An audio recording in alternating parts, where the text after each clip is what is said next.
You're listening to the Apple Insider Podcast.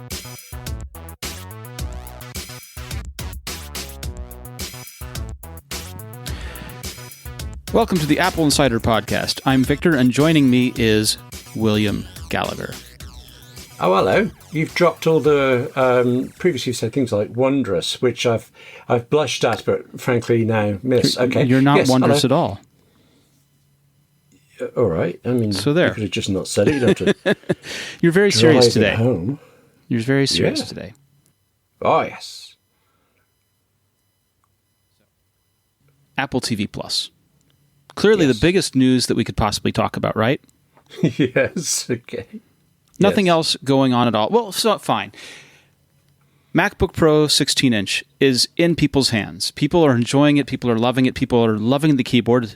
And the thing that comes to my mind when we talk about the keyboard is the old Who song, Meet the New Boss, same as the old boss lyric. Right? This is the where iFixit took it apart and looked at it and said, by gosh, it looks a lot like the old one. Okay. I don't actually know the song, really, but okay. You're a countryman, but it's a good keyboard. People are quite happy with it. People are happy to have a physical escape key back. And one of the questions that I'm finding people who are first-time Touch Bar owners asking is, what is the Touch Bar good for? What's the best use of the Touch Bar? And so I'd like to ask you, our listeners, if you've got a use for the Touch Bar that works for you, that comes in handy, or if you've got a tweak for the Touch Bar, like removing an icon or a key from it that makes life better for you, go ahead and tell us about it. Go ahead and email william@appleinsider.com with all of your Touch Bar complaints and comments. Okay. See what you did there? Yes. Right. No, nothing at all. Okay. So Yeah, I might have an auto forward set up. Anyway, I was could just do, thinking could aloud do. there. Yeah, yeah. Mm-hmm. So Apple TV Plus, Yes. M. Night Shyamalan. Yes. He's had some good movies in the past, hasn't he? I certainly had one. Didn't he? Things may not have been consistent. I know. After that. I know. Signs was fantastic, wasn't it? I don't think I even saw that one. Okay, I know. We were all thinking of his debut, The Sixth Sense, and of course, the Glass trilogy was especially the very first one, Made. Unbreakable, was good. But Right. there you go. Yeah. The, You're saying not so much otherwise. But Well, now there have been that's some all other over. ones that didn't quite go over nearly as well, and I haven't seen them all, so I can't possibly comment on all of them. But he's producing one for Apple TV Plus, and it's a show instead of a movie. It is called Servant, and it's a psychological thriller, which fits in with his sort of oeuvre, right? It's creepy, unsettling, and without a doubt for adults only. Okay. That sounds good. Yeah. I guess. However, he didn't actually create it. It's the listed creator is Tony Basgallop. Oh, good God. Yeah, it's a British television name, although I haven't heard his work in a very long time. Here, presumably because he's in the States or something. But, oh, right, I did not know that. Excellent. Yeah. So Shyamalan is the exec producer, and it was produced through his production company, and he directed the first episode, and he directs another one later in the season, and it's shot in his hometown of Philadelphia. But yeah, Basgallop's the writer here. Now, obviously, if he's directing the first episode, that means he heavily influenced the overall look and feel of it, and it's pretty clear it feels a lot like a Shyamalan production. It's a throwback in a lot of ways to The Sixth Sense. You know, the ominous shooting of staircases and hallways, the presence of big twists, the main location on a Philly street that looks a lot like the famous one from The Sixth Sense. It's in a lot of ways recalling that kind of feel. And the first 3 half-hour episodes debut on November 28th, and the remaining 7 are going to show once a week on Fridays. They're half-hour episodes. Yeah. That's unusual. Yeah. Oh. And it's already been renewed for a second season. Oh, interesting. So it's not a what Americans would call a mini-series, and we might call a serial. It's actually a returnable series. Yeah. Okay. I find, in a way, with a psychological thriller, I find that information puts me off because you're not going to be satisfied by the last episode, are you? It's not going to be a satisfying season if it's coming back. You know, I never know about that. And one of the reasons that I'm thinking is counter to that is, have you ever watched American Horror Story? No. Okay. It's horror. Well, they tend to be psychological thrillers, and each series, or a season as we call them on this side of the world, is a self-contained story. It's the same actors throughout the different seasons, but they played each season is one setting, one set of roles for them to play, and then the next season it's entirely different, as if it started all over. Okay. It's a very unusual way of doing things, and it's great. Yeah. So there's nothing that's, at the end of each season you get a conclusion. Okay. I keep putting off watching the second run of Big Little Lies because, even the makers said the first one was perfect on its own and they should never make another one. Yeah. And then they did. But okay. So Servant stars Tony Kebbell and Lauren Ambrose as Sean and Dorothy. They're a married couple in Philadelphia. He's a chef consultant, which frequently apparently entails dismembering large fish at home, and she's a local TV news reporter.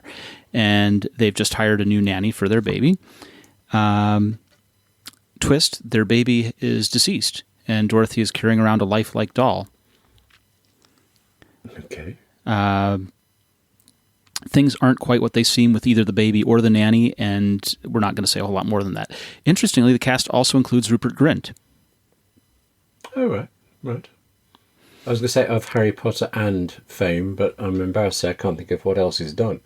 But Harry Potter's the one you remember him from. Pretty much, yeah. That's going to bug me now because I've seen him be really good in something else. He's cast as Dorothy's brother, who is something of a degenerate. And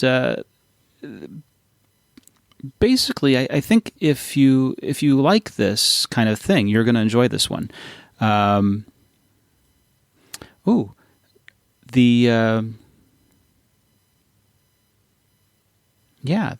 is good. So Nell Tiger Free, who played Myrcella on Game of Thrones, is in this. So there's a strong cast there. So anyway, if you were at all concerned, as we talked about a few months ago, the idea that Apple TV Plus would be sterile, that it would be meant for all ages, if the morning show hadn't already dispelled that notion for you, this show certainly does. Yeah, the morning show just swears a bit, and that's it, really. Well, So, I mean, I didn't expect that from Apple, yes, but it's not exactly harsh, searing. Right. Drama, so Servant has themes of adult anxiety and at least one scene of sexuality. Okay. Which, most people will go shrug, okay, fine. But if you were at all concerned that Apple was going to shy away, well, they haven't. True, we did expect them to be more Disney than Disney Plus is, and they're not, and that is in every way good, yes. Yeah. And since we mentioned Morning Show, the executive producers of the Morning Show on Tuesday said that all of the early feedback, or at least some of the early feedback, was less of commentary on the show as it was a knock against Apple itself. So this happened. I read about that. This happened at the Code Media Conference in LA. And they were responding to questions about the mid-morning show's sort of reviews, saying that they believe critics were conflating thoughts on the series with perspectives on Apple Plus as a service. I have been a professional TV critic, and I actually think they have a point in that. I've seen it done before. I also think it's unfair because the pilot of the morning show has some really poor moments, some excellent moments, but some really weak bits. And I think the criticism I've read of it is the same as criticism I have of that first episode. So I would tell you to watch the second episode. I had a feeling you were going to say that. Yeah. I have a friend who watched all 5 seasons of The Wire in order to find out whether she liked it. I think, no, you try the pilot. I mean, actually, I think I will come back to the rest of the morning show. The pilot is the one where they're sort of finding their way, and this happens with a lot of shows. With a lot of pilots, shows find their way or are still trying to figure out what they are. And in the second episode, they show you whether or not you should keep watching or not. Now, there are people that are critics of C, the show starring Jason Momoa, and say that that's the terrible one of the batch. That's the one to not watch. I've watched all of those episodes, and I'm still into that story. So you have watched it. You do like it? Yes. I haven't got round to C yet. Okay. I like Dickinson very much, though. Haven't watched Dickinson yet. I'm going to start it, but I haven't done it yet. What I've watched is For All Mankind, which I'm enjoying. I haven't started either. I'm surprised to say I've been watching The Mandalorian. It's about the only TV I'm regularly tuning into. I should say sorry for anybody who knows that I'm in the UK. Disney Plus is not available in the UK yet, but I have a press account because of working on it for AppleInsider, and certain shows have certain episodes released that way. And so the first couple of Mandalorian have been out each week. I hope that continues, or I'll have to wait. Have you hit the Baby Yoda scene yet? Okay, is it too late to say spoilers after you've said it? But yes. All right, I won't do any more than that. But there is a scene with Martin Short and Steve Carell in the morning show that really was powerful drama. And I think Reese Witherspoon does really particularly well. In the pilot, she has that first confrontation scene at the mine, and then she has that interview on camera later with Jennifer Aniston, and they are both, I think, extremely well done. But actually, her character really suffers in the first episode by so many pat the dog moments. We should like her because her brother is this, and all that sort of stuff. Yeah, but get past that. Go to the second episode. Push through. Yeah. You don't have to. Obviously, people decide in the first few minutes if they're going to keep watching something or not. But I'm telling you that we've watched 4 episodes of that so far, and I don't feel bad about it. Okay, I'll take that as more than a generic recommendation to watch the second episode of everything. But the pilots are incredibly difficult to do. So I'm not surprised when something doesn't work, but there has to be enough. There has to be enough to make you want to watch the next episode. And I think it's kind of done that with me. I thought I would roll on to the next. I just didn't yet. I haven't been put off it the way I have certain other pilots, but it's not strong enough for me yet. So I will take this as a recommendation, but I'm not going to go tuning into the first and second episodes of everything on every service. Fair. I mean, it comes down to, would you rather be busy or be productive? Right? Okay, are we still talking about the morning show? We're transitioning a little bit. Okay, in that case, I vote productive. Okay. You voted correct. Save your time and upgrade the way you work with the right software.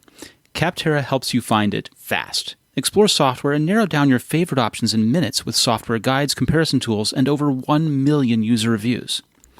Capterra is the leading free online resource to help you find the best software solution for your business. And with over 1 million reviews of products from real software users, you can discover everything you need to make an informed decision.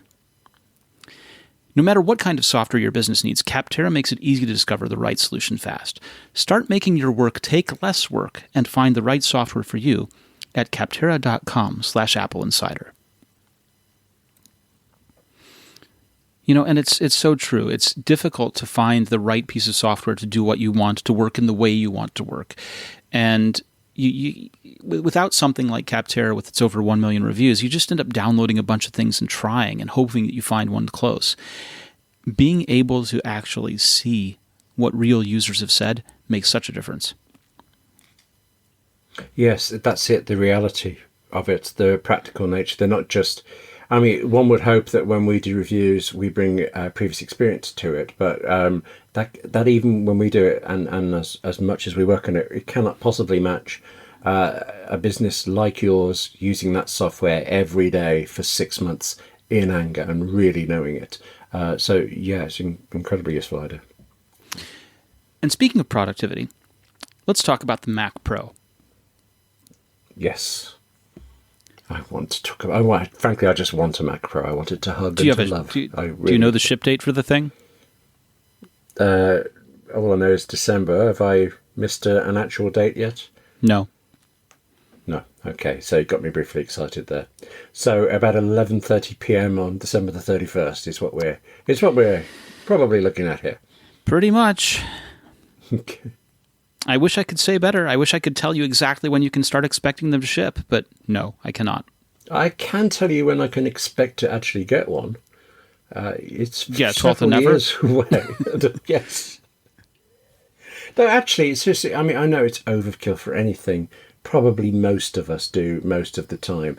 But I remember buying a Mac Pro around 2007, and it lasted me until 2012. Actually, I thought it was long. No, I changed to an iMac in 2012, but I still ran the Mac Pro for about 3 years afterwards. The idea of getting a Mac that you know will just last you forever is very appealing.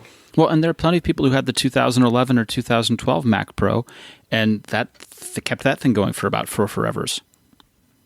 But Apple does make a machine last, doesn't it? It does. It really does. Although I am concerned with the way that different GPUs become unsupported and things like T2 and Touch ID get added on. And I worry that those may have effects for the longevity of systems in terms of getting upgrades. Why the T2 issue? What concerns you there? I mean, I'm a little bit better because the Mac Mini doesn't get one, and it remains to be seen, but Mac Pro probably doesn't either. But the idea that, you know, just as that could become a requirement across all systems, meaning that anyone that doesn't have one doesn't get upgrades, is a possible future. Hang on, I misheard that. The Mac Mini, my Mac Mini has a T2. Has it? Yes.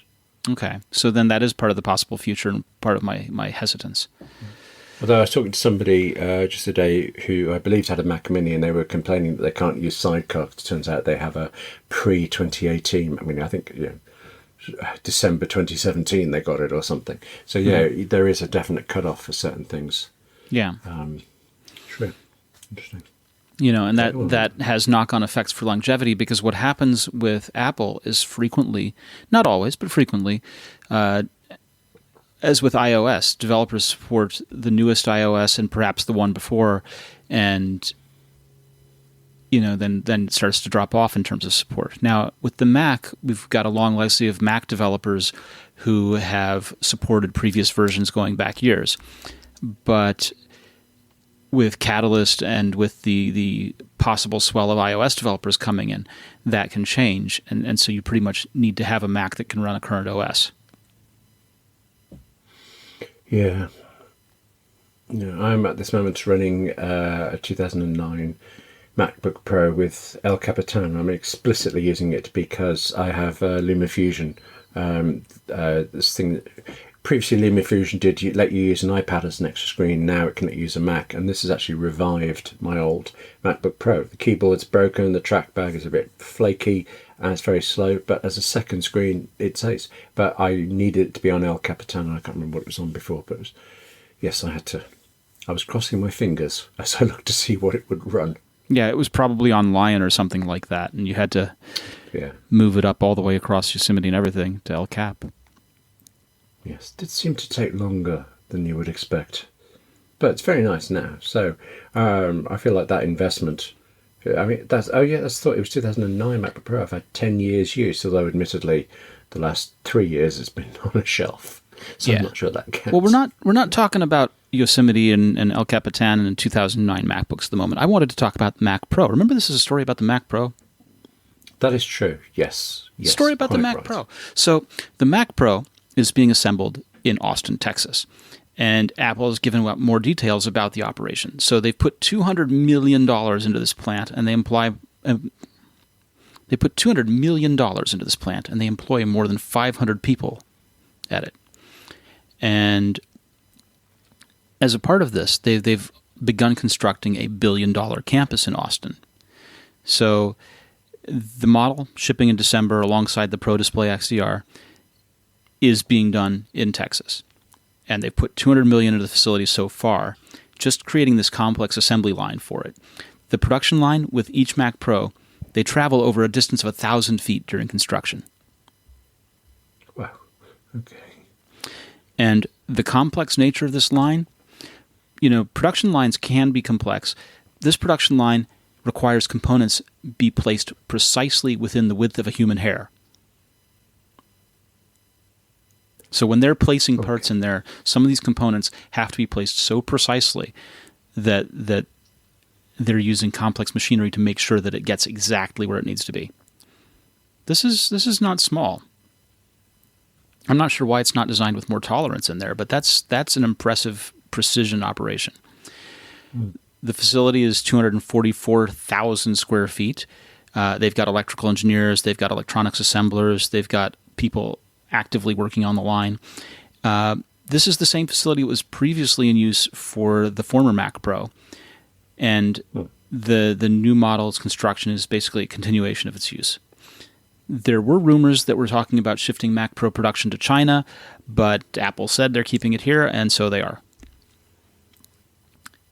They're talking. I remember reading those. Yeah, it's still the case that some components, I think, have to come from China, and that's why tariffs are still an issue, even with the Mac Pro. But yeah, it was going to be all somewhere else, and now all in Texas, which is brilliant for Austin. Mm-hmm. They are increasing their expansion into America. Part of that expansion is this construction that they're opening up on a new campus in Austin.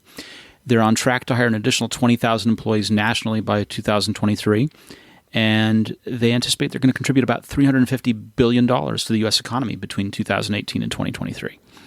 So this new campus is going to be a $1 billion, 3 million square foot site to house an additional 5,000 employees that can grow as much to 15,000. They're thinking they're going to open its doors in 2022. Yeah, Austin actually looks like quite a nice part of the world. If I had any talent at all, where do you think I should send my CV? That's a fantastic question, and I will be sure to get back to you on that. But Austin is lovely. Before. I mean, Austin has a great music scene. Austin is well placed in the part of the state. It's got good weather, except when it floods. It's really a pretty cool place. I've been a couple of times, but they host South by Southwest down there, which is a big thing. Oh, okay. So I suddenly thought maybe you'd been getting your CV into Apple, but no, you mean South by Southwest. Yeah. Yeah. Other friends have been to that, and it does sound great. So the Tim Cook quote is that the construction of the Austin campus is underway, and that they're going to strengthen the close bond with the city and the talented and diverse workforce that calls it home. So that's pretty cool. Yeah, that must be. I don't know what else goes on in Austin. I mean, in terms of companies, whether or not that would make it an Apple town. Really, I mean, that's a significant employment figure. I just don't know what the population is to judge whether it's Boeing in Seattle or something like that. It's great to have a company town like that, but then if the company goes wrong or something serious happens... 15,000 employees in 2022 is not small, but Austin's population is, within spitting distance of 1 million. It's 964,254 people. Oh, right. Okay. So 15,000 out of 1 million is not a company town.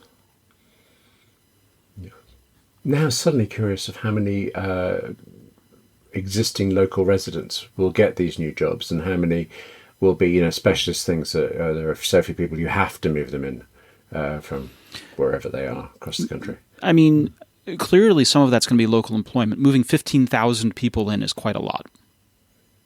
Well, even if every one of the 50,000 were new, it would be a boon to the city, wouldn't it? And that helps everybody already there. They can't all be fleeing the high tax rates of San Francisco, can they? The high property rates? Possibly not. No.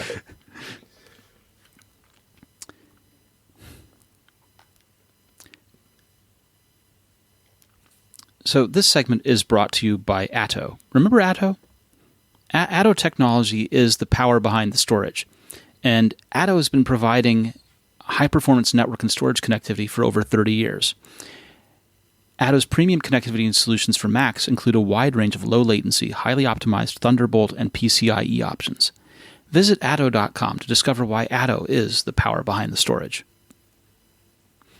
And in terms of the Mac Pro, they've got, like I said, Thunderbolt, host bus, fiber channel, and Ethernet adapters that are ready for the power of that new Mac Pro. So their premium connectivity solutions will provide high performance well into the future. There's a term they used that I haven't heard before, host bus. What does that mean? Oh, host bus. Well, it's... Is this a 5-hour lecture? Are you just thinking, really, he doesn't know this yet? Let's get some slides together for him. Which I'd appreciate, but I understand, you don't want to take up the time. I'm not the only one who doesn't know. Basically, a host bus adapter is a card that allows you to connect multiple peripheral devices within a computer. So it's like an expansion card that then has more types of more types of connectivity off of it. So that I know that I didn't tell you anything useful with that, but I'm picturing it now, so that's cool. People commonly use devices where the bus is on the motherboard. Mm-hmm. And this means they don't have to. Well, so if you had fiber channel or SCSI or serial attached SCSI or something like that, you would need an adapter card to be able to enable it because Macs don't have serial attached SCSI in them. Right? Sorry, just the word SCSI takes me back 30 years. If you had an InfiniBand network and you were using this kind of storage over servers, you'd need an InfiniBand host bus adapter card.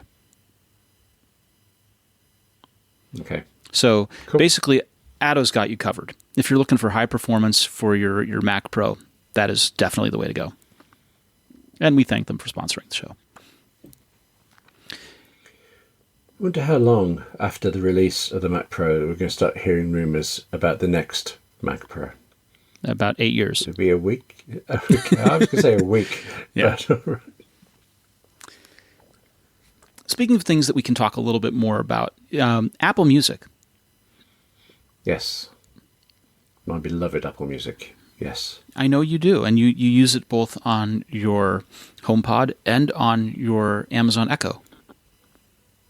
Actually, now you've said it, I don't think I've bothered to add it to the Amazon Echo. I either meant to and it wasn't out in the UK yet, or just totally forgot about it until you mentioned it right now.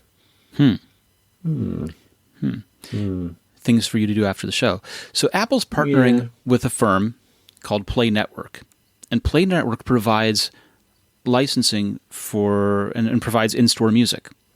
So stores like Levi's or London's Harrods work with Play Network to bring music into the stores. And so Harrods has been trialing a service that uses Apple Music to create store-specific playlists.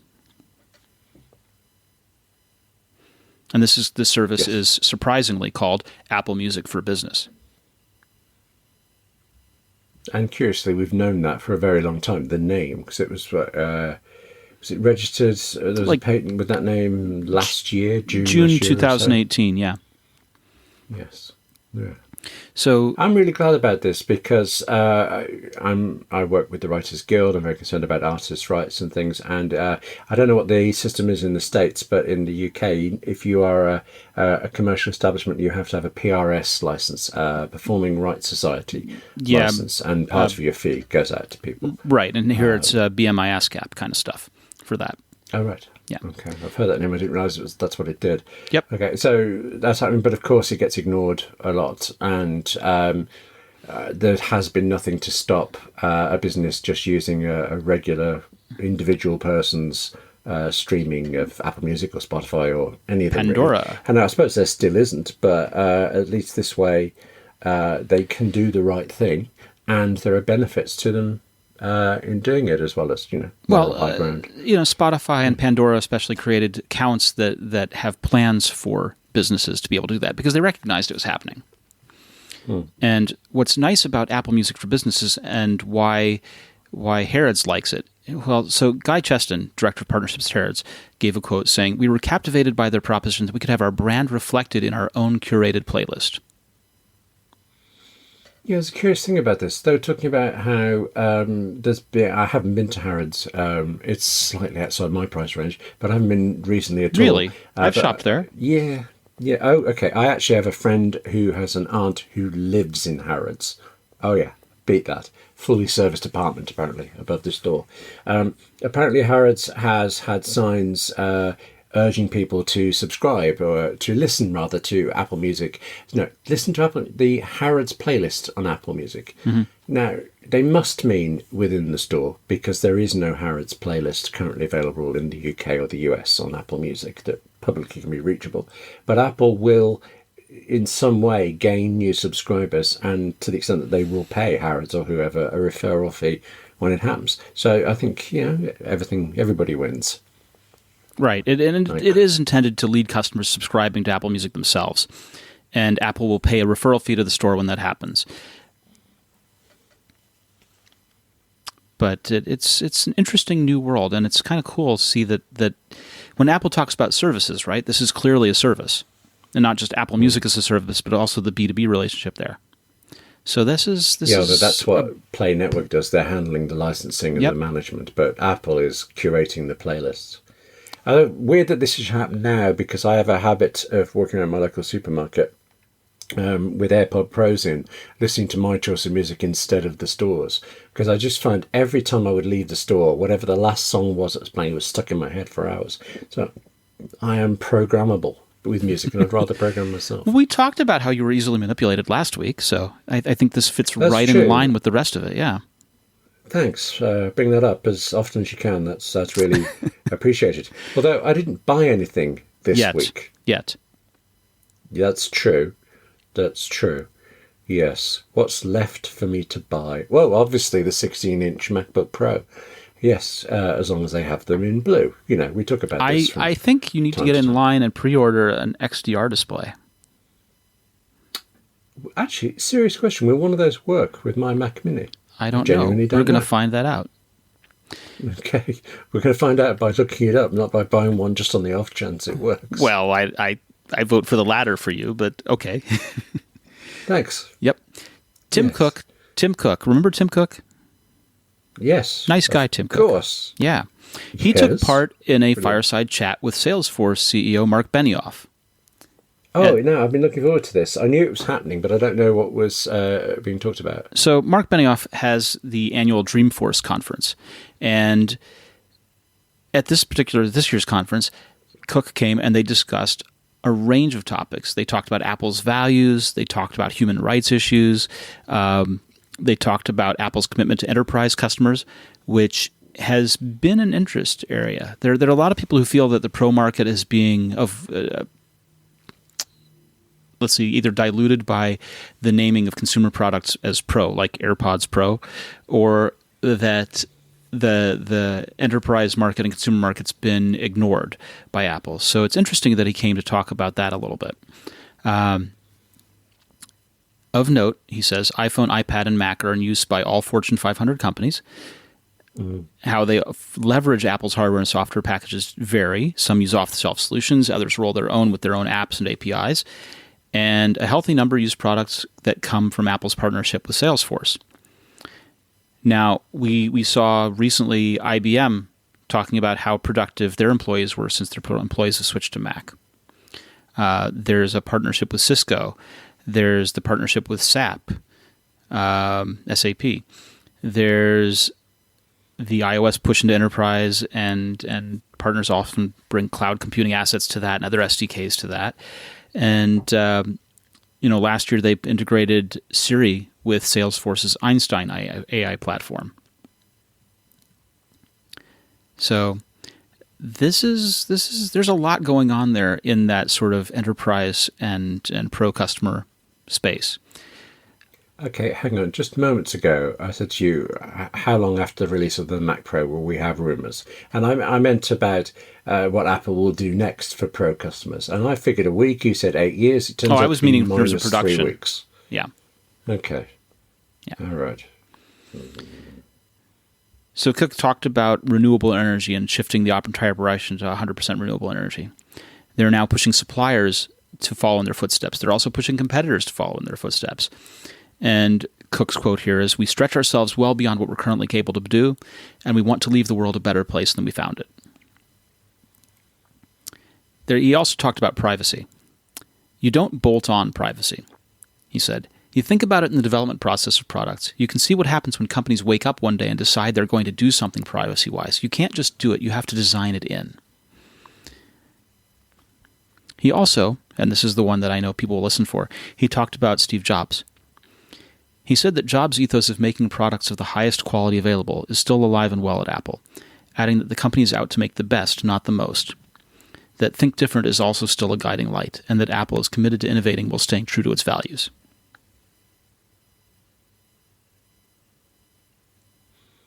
These are all good things. Yay. Yay. Go Tim. Yeah. Team Tim. And of course, Yes. people will comment on whether or not those are believable, right? Is think different still a guiding light, or is Apple still committed to innovating? Are both things that can be questioned. And I would think that the answer is we will see what happens with what Apple calls innovation. You know, with what Apple calls innovation. Well, we currently have, in terms of products, we have products that are largely the same product lines as they were a few years ago, right? Oh, true. I see what you mean. Yes. And we're about to see in a couple of years the release of the augmented reality headsets and glasses and things like that have been rumored. And so, you know, if those things come to fruition, which we kind of expect they will, what does that look like? And is that innovation? Another possible future is what happens with AirPods Pro. Do we end up with augmented audio reality? We sort of have it now a little bit in terms of both Siri as well as the noise canceling and presence that allow you to hear things without having with the noise cancellation on, so you can be a part of the world at the same time, but have that bit interfering and intervening for you on your behalf. And actually, have I said this to you recently? Because it was one of the things that most excited me about the AirPods Pro. I didn't expect this, but the way that Siri will announce text into your ear, that is, I suppose, an augmented audio experience. It is. It very much is. Love it. And you know, we've thought about having that kind of negotiated reality, augmented reality, develop into a Siri OS, right? What happens when the AirPods Pro gain cellular and don't need a phone anymore? I have to buy more. Yes, you'll buy more. You'll pick up a set from me next time. But it's going to be an interesting kind of thing, because now you've got this piece of technology that's intermediating your experience of the whole world. It's an interesting thing, and I think I'm excited about the idea that it can happen. And when we talk about innovation, there are people who doubt, that say Apple's not innovating anymore. But I think there's still potential there. Okay, well, we'll have to wait and see. Yes, we will. And when we do find out, we'll tell you all about it. Where? Give me a minute. I know this answer. It'll come to you in a moment. Could it? Yes. Could you give me a clue? AppleInsider. .com. Podcast. Oh, I was so close. It might actually both be true there on that one. Fair enough. Okay. Yep. Full points. We will be back next week with more. William, where can people find you on the internet?